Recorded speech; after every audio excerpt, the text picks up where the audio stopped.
Bismillah ar-Rahman ar-Rahim. Bonjour tout le monde. Vous voilà en deuxième année de la faculté de médecine et de pharmacie d'Agadir. Je vous souhaite la bienvenue en deuxième année et votre module de biochimie clinique en S4. Voilà, et on va commencer par notre premier cours de biochimie clinique. Donc, le premier cours va porter sur la partie pré-analytique en biochimie clinique. Voilà, on commence par définir le mot partie pré-analytique. Donc, comme son nom l'indique, pré, ça veut dire avant, qui précède l'analyse. Ça veut dire le traitement de l'échantillon qu'on va prélever. Donc, on va bien expliquer cette partie pré-analytique et toutes ces étapes. Voilà.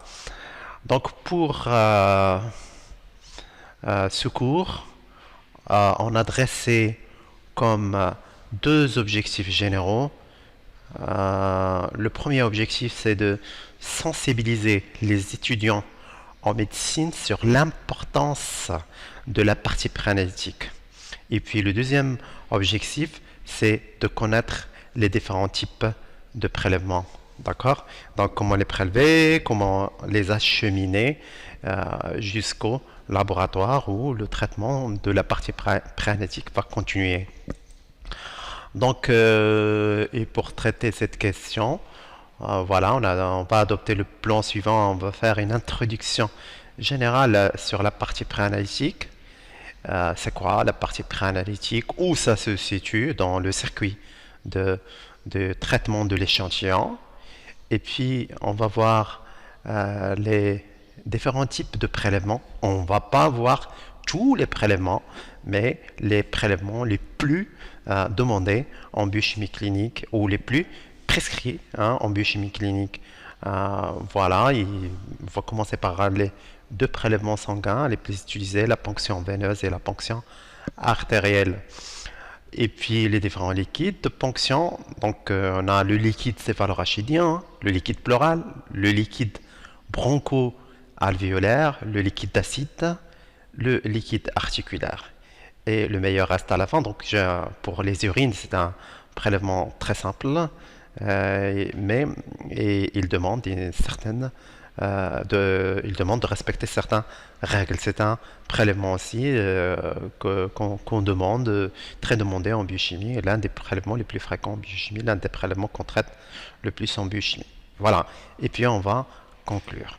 Donc, comme vous le voyez, donc la partie préanalytique, c'est la partie qui précède l'analyse. Mais vous voyez, juste pour vous dire une chose, c'est que le biologiste médical est responsable de cette partie, même s'il commence depuis la prescription, ça veut dire chez le médecin, dans son cabinet, chez le médecin, dans son service. Donc, c'est des choses qui vont se passer au niveau du service, mais le biologiste est responsable de cette qualité de la réalisation. Avant le prélèvement, qui va se faire par exemple dans les services, il y a une préparation du patient, si on peut le dire. On doit le préparer à ce prélèvement. Donc préparer, ça veut dire respecter certaines conditions pour avoir un prélèvement de qualité. Donc comme vous le voyez, donc la partie préanalytique, c'est depuis la prescription jusqu'au le moment où on va mettre l'échantillon dans les machines, si on peut le dire. C'est la partie préanalytique. Et puis, il y a la partie analytique et la post-analytique où on va... Analytique, c'est les machines. Et en post-analytique, c'est la partie où il y a une interprétation par le biologiste des résultats et puis le rendu des résultats. Donc, tout le circuit qui commence depuis la prescription jusqu'au rendu de résultats est sous la responsabilité du biologiste. Nous, aujourd'hui, on ne va pas voir tout le circuit d'un prélèvement de biologie médicale. On va voir la partie préanalytique puisque c'est une partie qui est très très importante et qui a une répercussion directe sur la qualité de l'analyse.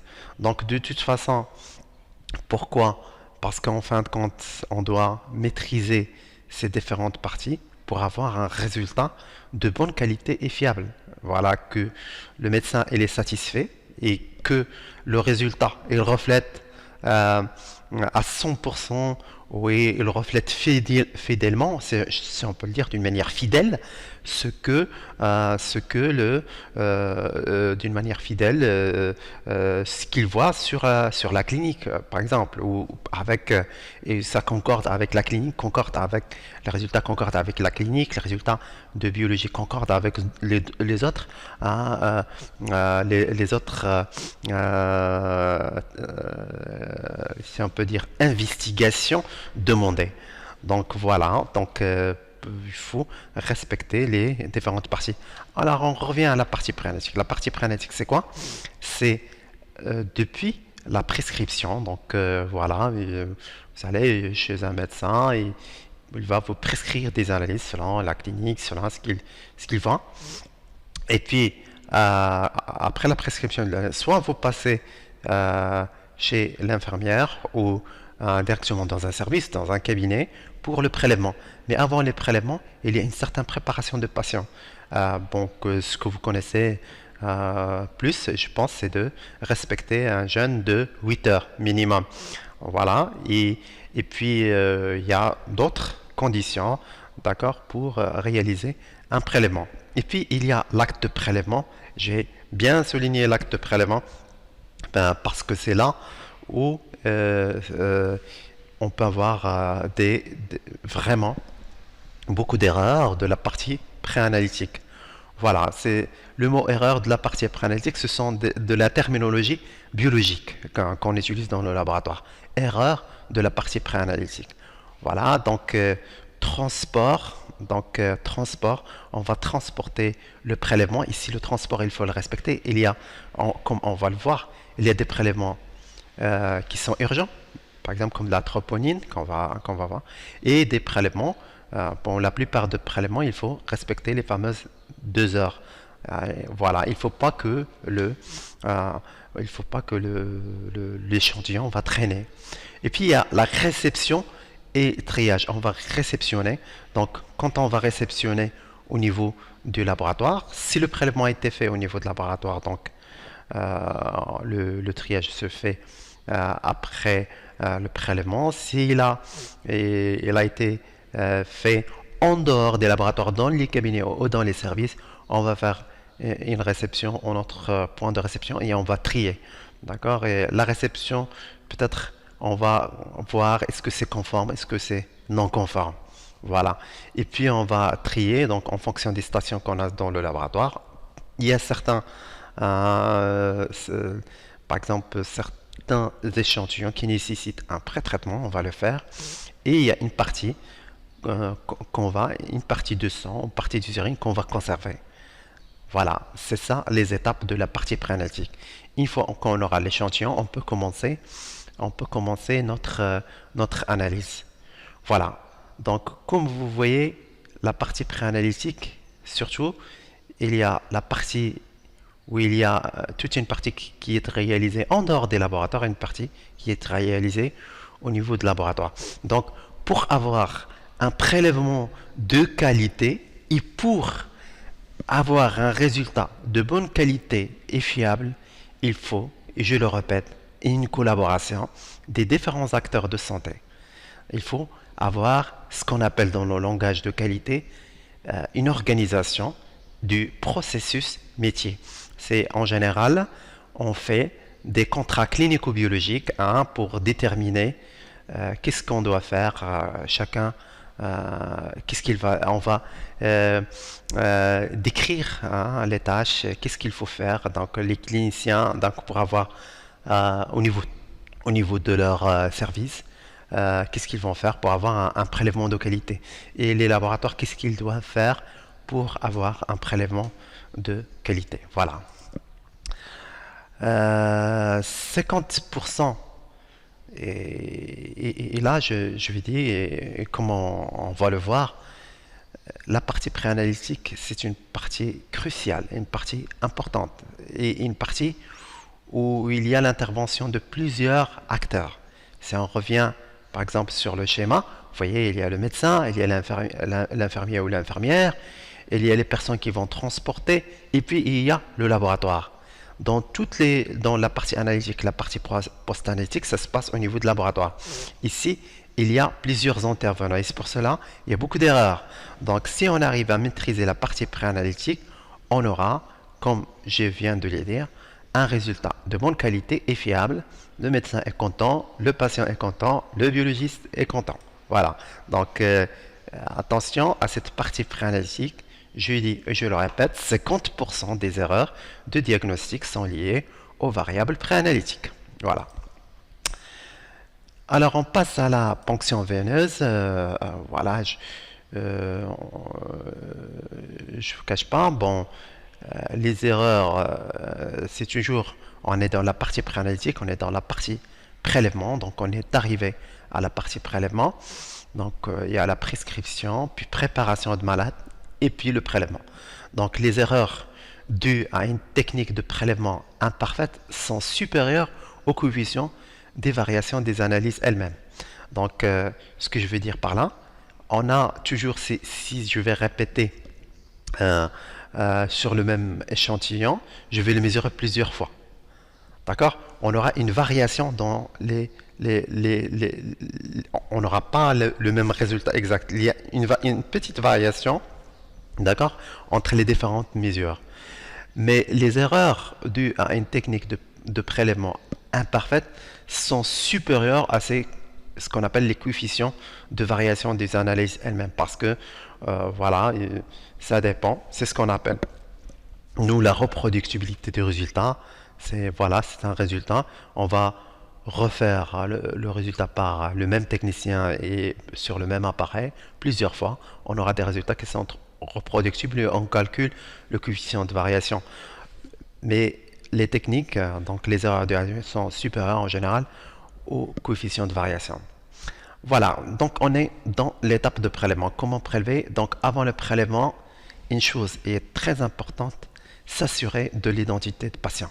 Par exemple, des fois, il y a des personnes qui viennent avec une ordonnance de son père, de sa mère ou de son mari. S'assurer, voilà, que vous êtes devant la bonne personne. Voilà, donc s'assurer de l'identité du patient, nom, prénom, date de naissance, s'assurer de l'état de jeûne de 8 à 2 heures. Donc il y a certaines analyses qui demandent 8 heures. Par exemple, le bilan lipidique, c'est obligatoirement 12 heures. Voilà, donc il faut s'assurer de l'état de jeûne du patient, il faut juste lui demander. Donc voilà, en général, le médecin, au moment de la prescription, va préparer son patient pour le prélèvement. Il va lui dire, voilà, il faut respecter un jeûne de 8 heures ou de 2 heures. Donc, il faut, chose qui est importante aussi, prendre les renseignements cliniques et ou thérapeutiques. N'oubliez pas les médicaments aussi, parce qu'il y a beaucoup d'interactions avec des analyses de biologie médicale, avec les médicaments. Très bien. Voilà, on va préparer le système de prélèvement fermé. Je dis un système de prélèvement fermé parce que il n'y a pas de contact avec. On n'a pas de contact avec le sang. Il est fermé. Vous l'avez vu, un système vacutainaire où on prélève avec des aiguilles et des tubes sous vide. Donc voilà, le sang passe directement. C'est un système qui est fermé. C'est un système qui est fermé. Il n'y a pas de contact avec le sang, avec des tubes sous vide, voilà, comme je viens de l'expliquer. Et donc on aura besoin d'une aiguille, corps de prélèvement que vous connaissez. Vous avez passé déjà un stage par le laboratoire. Vous avez vu le prélèvement au niveau de laboratoire. Et puis je vais vous mettre une vidéo voilà, qui va vous décrire l'acte de prélèvement. Vous allez voir le corps de prélèvement. On a les tubes qu'on va voir, les différents types de prélèvements, et de vérifier voilà, l'intégrité de l'étiquette. L'intégrité de l'étiquette de l'aiguille. Vérifier la date de prélèvement, vérifier la date de péremption de vos aiguilles, de vos tubes, du matériel que vous allez utiliser. Vous allez utiliser l'éthanol à 70% comme antiseptique, coton stérile, et matériel de pansement et un réceptacle pour élimination de déchets. Voilà. Donc, le choix de ponction, c'est au pli du coude, l'avant-bras, la veine céphalique. Donc, bon, il y a certains patients, voilà, surtout les patients, voilà, en pédiatrie, on a les patients services d'oncologie. On peut utiliser aussi ce qui sont difficilement prélevables. Et on peut utiliser le dos de la main, hein, comme l'arcade dorsale veineuse de la main. Alors, vous voyez, on peut utiliser la veine radiale accessoire, la veine ulnaire superficielle, voilà, pour réaliser le prélèvement au niveau des veines superficielles des avant-bras. Donc, voilà. Et puis, l'utilisation du garrot, juste garrot, ben, il sert à dilater, à repérer les veines en bloquant la circulation veineuse superficielle. Mais si vous pouvez prélever sans garrot, ce serait intéressant. Parce que, en général, le garrot, ça bloque un petit peu la circulation sanguine et ça va donner ce qu'on appelle une hémoconcentration. Voilà, donc il peut donner aussi de l'hémolyse. D'accord? Hémolyse. Hémolyse, ça veut dire lyse des cellules des globules rouges. Voilà, et on aura de l'hémoglobine et ça va fausser un petit peu la qualité du prélèvement.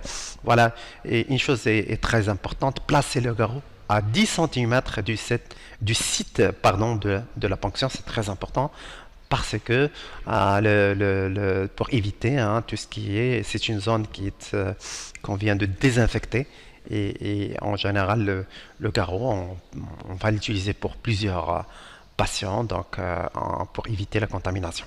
Ne pas interrompre la circulation artérielle et relâcher le garrot pendant le prélèvement.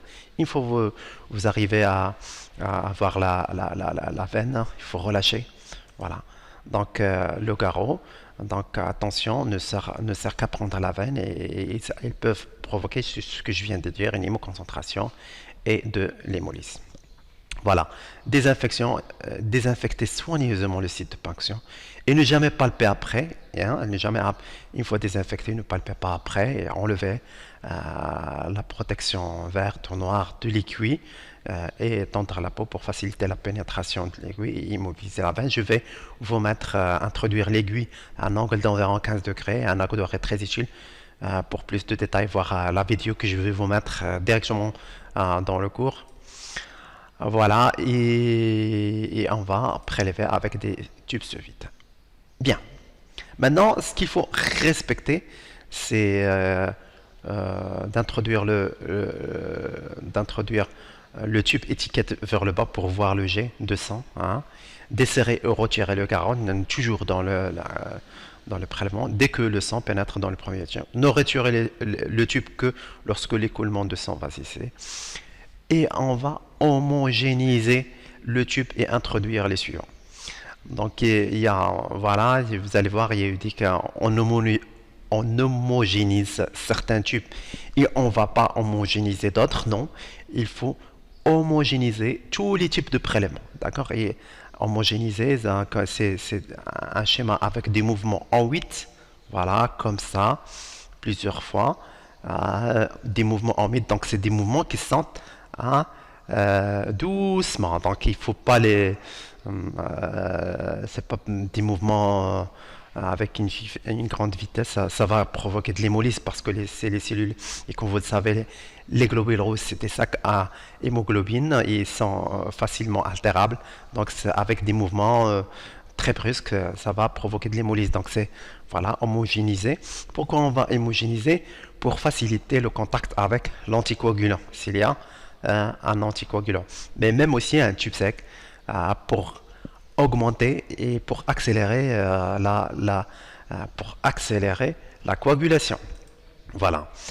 Une chose est très importante pour les prélèvements, c'est de respecter l'ordre de prélèvement.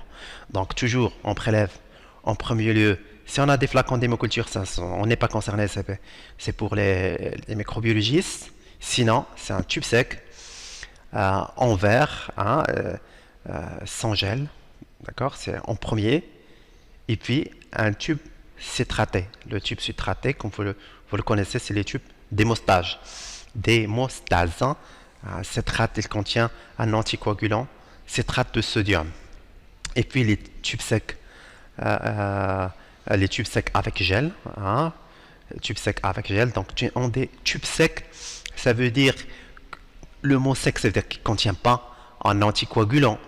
Mais en général, les tubes qu'on a, ils contiennent des activateurs de la coagulation.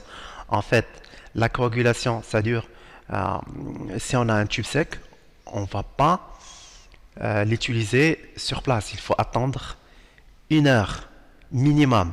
Mais avec les activateurs de la coagulation, on peut attendre juste 40 minutes.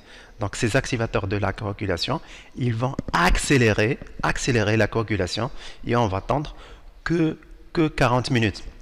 Voilà, et puis on va centrifuger pour avoir le sérum. Les tubes citratés, c'est qu'ils contiennent un anticoagulant qui est le citrate de sodium. Les tubes secs avec gel, c'est des tubes secs qui ne contiennent pas d'anticoagulant, mais ils ont un gel. Un gel, qu'est-ce qu'il va faire? Il va séparer le sérum avec les éléments figurés de sang. Comme vous le savez, les éléments figurés de sang vont consommer du glucose par exemple. Et ça va diminuer par exemple la glycémie si on veut stocker notre tube et on veut le repasser après. D'accord? Où il y a un temps d'acheminement qui est plus élevé, par exemple plus de 2 heures pour une glycémie. Il faut mieux utiliser un tube sec avec gel parce qu'un tube sec simple, il y a un contact avec les globules rouges, ça va consommer par exemple du glucose. Et puis il y a l'héparinate de lithium, c'est le tube vert et c'est le tube qu'on utilise beaucoup en biochimie. En biochimie, c'est tube sec avec gel. Et l'héparinate de lithium. L'héparinate de lithium, c'est en général un anticoagulant qui s'appelle comme ça, héparinate de lithium. Et on a donné à chaque anticoagulant une couleur, voilà, une manière de faciliter pour les infirmiers et les infirmières la reconnaissance de quel type d'anticoagulant.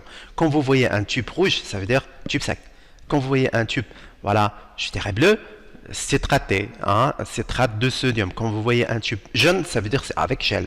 Quand vous voyez un tube vert, ça veut dire qu'il contient de l'héparinate de lithium. Et ce qu'on utilise, nous, en biochimie. Et puis, il y a le DTA. Le DTA aussi, c'est un prélèvement.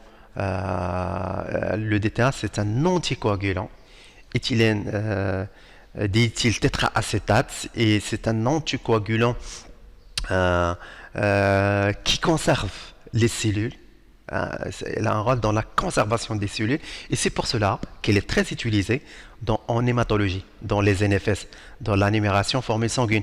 Aussi pour nous, pour l'hémoglobine A1C, c'est ce qu'on utilise. On utilise le DTA. C'est un bon conservateur des cellules. Voilà. Et puis on a le fluoré. Fluorure. Le fluoré, c'est en général c'est un tube réservé à la glycémie ou au lactate. D'accord? Il contient un antiglycolytique. Comme vous le savez, les globules rouges, ils consomment de glucose. Après 1 heure, le taux de la glycémie va baisser. D'accord? Si vous avez un tube sec. Avec le fluoré, même si vous allez passer votre glycémie après 8 heures, c'est la même chose. Donc, c'est un antiglycolytique. Et puis, vous avez le dernier tube, le tube noir. C'est ce qu'on appelle citraté. C'est un tube réservé à la veste. La veste, on va la voir, c'est la vitesse de sédimentation. Voilà, c'est la vitesse de sédimentation qu'on appelle comme ça, la veste dans le langage médical. Voilà, donc c'est très important de respecter l'ordre de prélèvement. Quand vous aurez à prélever, vous avez par exemple une NFS, un prélèvement d'hémostase, ça veut dire TPTSA par exemple, et des prélèvements pour la biochimie. Si vous allez choisir un tube sec, vous allez commencer par le tube sec. Si vous allez choisir d'utiliser le gel, un tube sec gel, il faut commencer par l'hémostase, un tube d'hémostase, puis tube sec, puis un autre tube EDTA pour l'hématologie. Très bien, voilà, c'est ce qu'on a expliqué, les différents types avec leur couleur. Couleur, ça facilite la reconnaissance de l'anticoagulant. Une chose qui est très importante et aussi, elle est très importante en hémostase. Cette condition, c'est le remplissage des tubes. C'est très important de remplir les tubes jusqu'à un trait que je vais vous montrer une fois j'aurai les tubes. Voilà, jusqu'à le trait de remplissage. Ça correspond à 100%. Donc, pour l'hémostase, il faut respecter le rapport à indice. Ça veut dire une quantité de sang, une quantité du citrate de sodium et une quantité de sang. C'est très important pour l'hémostase aussi.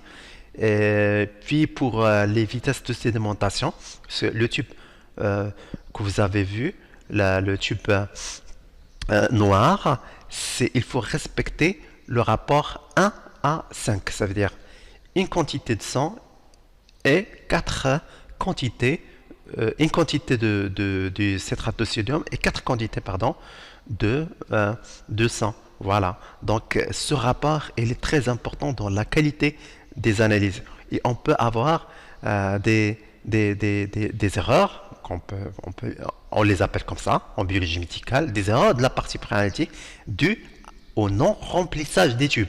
Donc faites attention, il faut toujours remplir les tubes de prélèvement. C'est une condition importante, voilà, qui va conditionner la qualité des analyses. Voilà, c'est ce que je vous ai dit. Évitez le sous-remplissage des tubes. Évitez le sous-remplissage des tubes. Ceci est très important. Est très important surtout pour l'hémostase, c'est très sensible. Et puis le DTA, et puis nous en biochimie aussi, le tube fluoré et puis le tube sec. Après la ponction veineuse vient une chose qui est très importante, que je vous dis toujours, c'est interdit de recapuchonner les aiguilles. Il y a ce qu'on appelle les accidents d'exposition au sang. Donc, après avoir effectué le prélèvement, il faut surtout pas recapuchonner les aiguilles. Donc il y a un risque d'être piqué par une aiguille contaminée. D'accord. Pour nous, tous les malades, il faut mettre dans la tête pour avoir une grande sécurité, pour respecter les normes de sécurité, que tous les malades sont contaminés. Il ne faut jamais rien toucher. Donc, interdit de recapuchonner les aiguilles. Éliminer le matériel de ponction dans le container que vous avez, un container jeune. Ne pas tasser, pas essayer de pousser, hein, parce qu'il y a des aiguilles. Hein.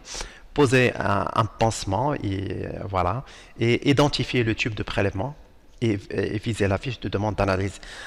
Voilà. Donc, comme vous voyez, on identifie le tube après la ponction veineuse, pas avant la ponction veineuse, c'est après la ponction veineuse qu'on va identifier les tubes. J'ai dit, l'identification ici, elle est très importante parce qu'on a ce qu'on appelle l'identito-vigilance où des erreurs sont dues à des problèmes d'identité des tubes. Voilà, et puis vous aurez une chose à ne pas oublier, à marquer, c'est l'heure de prélèvement. À ne pas oublier. Heure de prélèvement, à ne pas oublier, je l'ai mis en vert parce que voilà, j'ai une glycémie, par exemple, qui est basse et je ne sais pas, est-ce que c'est un problème d'acheminement, je ne sais pas à quelle heure elle a été prélevée, peut-être ça a été prélevé le matin à 7 heures et elle a traîné, j'ai une glycémie qui est basse, qui ne reflète pas. Voilà ce que je vois en clinique. Donc je peux comprendre. Donc toujours, il faut mettre l'heure de prélèvement. Signaler par écrit tout incident, voilà, et transmettre les prélèvements et les fiches au laboratoire. Voilà, ne pas recapuchonner les aiguilles. Voilà. Ne jamais recapuchonner une aiguille. Risque d'AES, accident d'exposition au sang. Donc, jamais. Voilà. Et puis, il vient le transport. Transport et délai et température. C'est très important. C'est une chose qui est importante. Donc, dans les analyses de routine, le délai en pratique, c'est 2 heures maximum à une température ambiante, 18 à 22 degrés. Il y a le cas particulier, le délai maximal varie selon la nature demandée. Par exemple, les caisses de sang, c'est moins de 30 minutes avec de la glace. Alors, une chose est très importante. Pour les prélèvements urgents, s'il vous plaît, il faut mentionner sur les prélèvements que c'est un prélèvement urgent Ou si vous avez euh, des ordonnances rouges, il faut mettre sur une ordonnance rouge, comme ça on va comprendre que c'est un prélèvement urgent. Et puis, contacter le laboratoire de biochimie avant la réalisation des prélèvements. Comme ça, on est prêt, on va attendre le prélèvement et puis aussi, on va programmer nos machines pour le passer en urgence parce qu'on a un circuit des prélèvements urgents. Mais il faut contacter le laboratoire. Voilà, hygiène et sécurité. Donc, tous les prélèvements de tous les patients doivent être considérés comme contaminés. C'est ce que je viens de vous dire. Et je le répète encore, tous les prélèvements de tous les patients pour nous, ils doivent être considérés comme contaminés. Donc, dans cette optique, il importe d'apporter des mesures qui constituent en toutes circonstances des règles de bonne pratique de laboratoire que je vais vous donner, ce qu'on appelle le GBA. C'est la Bible, c'est on peut le dire, des laboratoires au Maroc. Et je vais vous l'envoyer. Voilà, il y a certaines règles aussi générales qu'il faut respecter. Prélever entre 7 heures et 9 heures du matin. Prélever 12 heures après le dernier repas. Prélever avant les soins ou la prise de médicaments. Donc il y a un risque d'interférence possible. Voilà, en règle générale, c'est ce qu'on fait pour les prélèvements. C'est toujours on prélève entre 7 heures et 9 heures. On prélève 2 heures après le dernier repas. Bon, mieux, voilà, surtout pour le bilan lipidique. La plupart du temps, c'est 8 heures. Euh, mais si on a 2 heures, c'est mieux. Donc, prélever avant les soins ou la prise de médicaments. Des causes de non-conformité d'un prélèvement. Voilà, un prélèvement qui va, par exemple, le coursier va venir au laboratoire avec des prélèvements. Si on trouve que le volume est insuffisant, il est insuffisant. On ne peut pas le passer parce que nos machines, ils ont un volume minimal hein, pour qu'ils passent les analyses. Anticoagulant non conforme. Par exemple, j'ai une calcémie et il m'envoie un tube EDTA. Donc là, vous voyez, connaissez le DTA, il va chélater le calcium, vous aurez une calcémie qui passe. Pas seulement la calcémie, comme vous allez voir, comme beaucoup d'enzymes. Donc, défaut d'identification. Il y a des fois, on a des problèmes d'identification. On a le tube, il porte un nom, et dans l'ordonnance, on a un autre nom. Des tubes cassés. On va le signaler, c'est un accident. Voilà, un accident d'exposition au sang. Erreur du rapport spécimen anticoagulant, surtout dans les analyses qui sont sensibles, très sensibles, biochimie par exemple, et hémostase. Il faut respecter le rapport, par exemple, indice hein, pour l'hémostase. Donc, une quantité d'anticoagulant pour l'hémostase et une quantité, par exemple, de sang. Voilà. Défaut de renseignement clinique, bon, pour certaines analyses et pour leur interprétation, vraiment, les renseignements cliniques sont importants. Voilà. Et l'aspect de sérum, donc immolisé, si on a un sérum qui est très très immolisé ou chileux, voilà, ce sont des non-conformités qu'on va relever. Amélioration aussi, toujours dans le cadre de l'amélioration de la qualité, c'est la rapidité de transport entre les services cliniques et le laboratoire. Stockage limité, on ne va pas trop stocker, on va les passer directement dans les machines. Stockage à basse température, stockage vertical dans des récipients bouchés, toujours on va stocker nos tubes d'une manière verticale. Puis on utilise les agents de séparation, surtout quand la durée de transport elle est grande, supérieure à 10 heures. Éviter de secouer les tubes qu'on vient de shaken, secouer les tubes d'une manière brusque, ça risque de donner de l'hémolyse. L'hémolyse, c'est une source de non-conformité. Donc, établir, voilà, soit au niveau des services cliniques, soit au niveau de laboratoire, nous, on est habitué à faire ça, établir des procédures, définissant les modes opératoires et leur champ d'application. On a toujours cette règle, écrire ce qu'on doit faire et on va faire ce qu'on a écrit et on va écrire ce qu'on a fait. Voilà. Et aussi, une chose qui est très importante, c'est la traçabilité. aptitude, hein, l'aptitude à retrouver l'historique, l'utilisation ou la localisation d'une entité ou un moyen d'identification enregistré. Tout doit être tracé. Maintenant, avec l'informatique du laboratoire, tout est tracé, tous les gestes sont tracés. Voilà. Bien, on arrive à l'interprétation, mais l'interprétation, il ne fait pas partie de la partie préanalytique, mais juste pour vous rappeler que certains renseignements cliniques, d'une manière brève et rapide, que certains renseignements cliniques restent d'une importance capitale, en certaines données, restent d'une importance capitale pour nous, hein, biologistes, pour interpréter les résultats. Voilà. Donc le minimum, donc je vais vous donner des exemples pour comprendre que, voilà, au moment, hein, je parle à des futurs médecins, n'oubliez pas d'ajouter les renseignements cliniques. Donc dans l'interprétation des résultats, il faut tenir compte de, par exemple, pour certaines hormones, quand l'hormone, on va voir la CTH, voilà, il dépend du cycle nectuméral. Voilà. Donc ici, l'heure de prélèvement reste importante. D'accord? Le cortisol, il a une concentration maximale le matin, concentration minimale la nuit, l'aldostérone, concentration maximale la journée, la concentration maximale pardon, la nuit et concentration minimale l'après-midi. Concentration maximale pour la CTH le matin, concentration minimale la nuit, le cortisol matin, concentration maximale et la nuit, concentration minimale. Vous voyez que certains paramètres de biochimie, ils dépendent du cycle nectaméral et ici l'heure de prélèvement reste importante. Une question qui se pose toujours, plutôt plasma au sérum, je vais le répondre en temps. Quels sont les avantages du plasma par rapport au sérum? Donc c'est quoi la différence entre plasma et sérum? Le sérum, c'est qu'on a provoqué la coagulation. Voilà. Et pour le plasma, on a arrêté la coagulation, donc il n'y a pas de coagulation. On a utilisé des anticoagulants. D'accord? On aura le plasma. Voilà, et le sérum.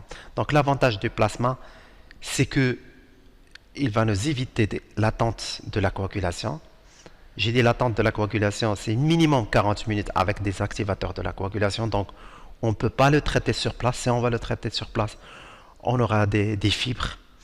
Hein, c'est des fibres de la coagulation dans le sérum où on aura aussi, il faut laisser le prélèvement coaguler pendant minimum, j'ai dit 40 minutes. Pour moi, c'est préférable 1 heure. Donc, volume plus important pour le plasma de 15 à 20% de plus.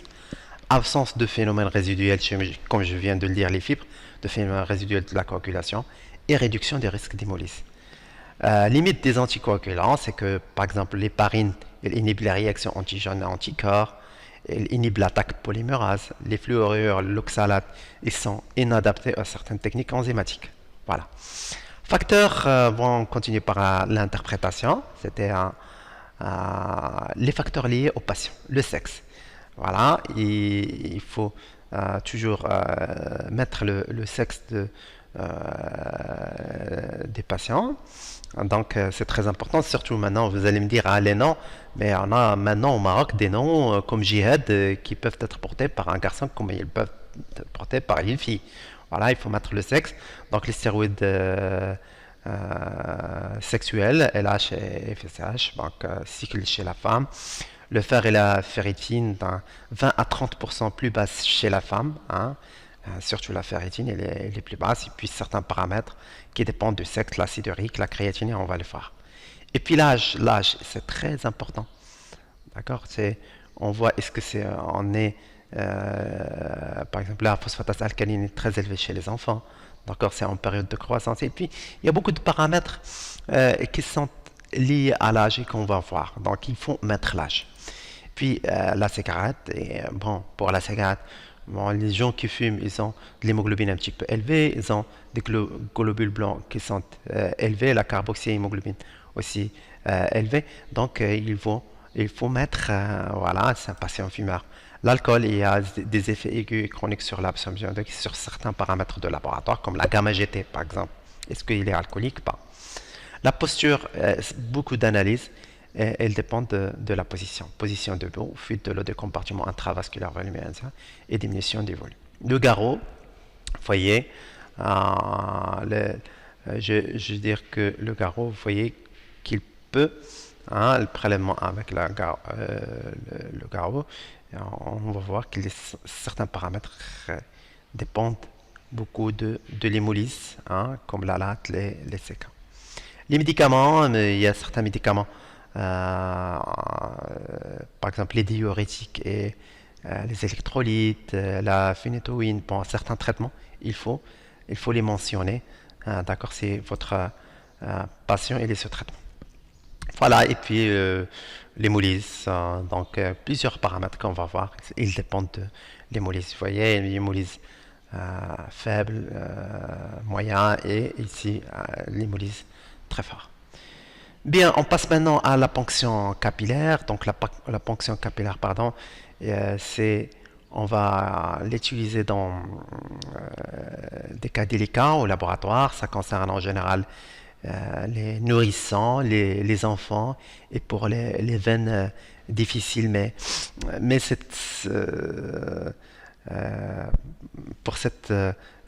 pour la ponction capillaire, on a beaucoup d'hémolyse pour les échantillons, on trouve beaucoup d'hémolyse.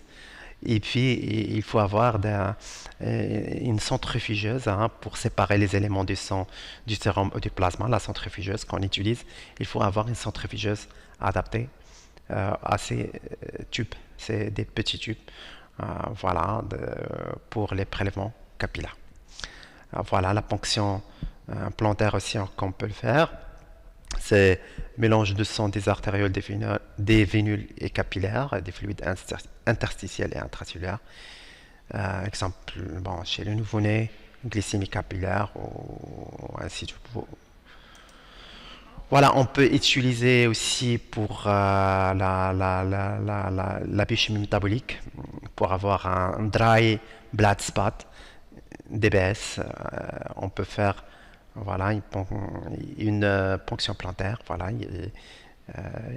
et voilà, faire un petit point ici sur un papier qu'on appelle le papier Guthrie de sang, sur quoi on va travailler les analyses des maladies métaboliques chez le nouveau-né. Très bien, et on passe à la ponction artérielle de cette première partie. C'est la dernière diapo, je pense, pour cette dernière de cette partie. La ponction artérielle, c'est un acte médical. Il faut ajouter la mention prélèvement urgent ou utiliser les ordonnances rouges.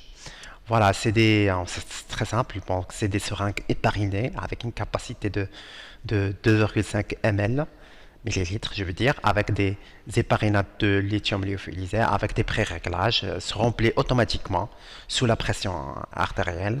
Voilà, avec un joint filtrant expulse l'air et se bouche automatiquement quand l'échantillon a été prélevé. Donc les conditions préanalytiques à respecter dans ce cas, voilà, on prélève ici dans ce cas au niveau de l'artère radiale. L'absence de bulles, noter la température du patient et le transport dans de la glace rapidement au laboratoire. Et ici, c'est là où il faut téléphoner au laboratoire, dire que vous avez un prélèvement de gaz de sang et puis le transporter dans moins de 30 minutes dans de la glace. C'est une urgence technique au laboratoire. C'est pour cela, avant de réaliser le geste, il faut saisir le laboratoire pour ce prélèvement. Voilà. Donc, on va voir la suite. Merci beaucoup. Et on va continuer. Voilà. La suite, Inch'Allah, dans la deuxième vidéo.